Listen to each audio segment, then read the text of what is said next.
চলো দেখো রান্না বান্না সেরে গ্যাস মুছে বাসন ধুয়ে ছেলেদের খেতে দিয়ে চলে এলাম গম পরিষ্কার করতে। কাজ আমার শেষ হচ্ছে না, আর কাজ করে থাকলে না আমার ভালো লাগে না। এখনও কিন্তু আমি খাইনি, বুঝেছ, আমার এখনও খাওয়া হয়নি।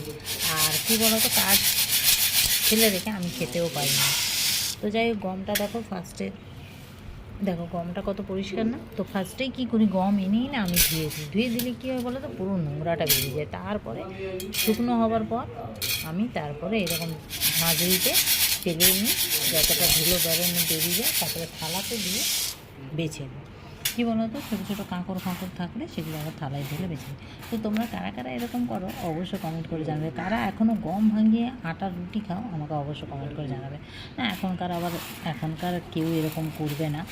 এখনকার মেয়েরা তো আটা মেখে রুটিই করতে চায় না, রুটি বাইরে থেকে কিনে এনে খায়। কিন্তু আমি যতদিন পারছি এইভাবে করছি, জানি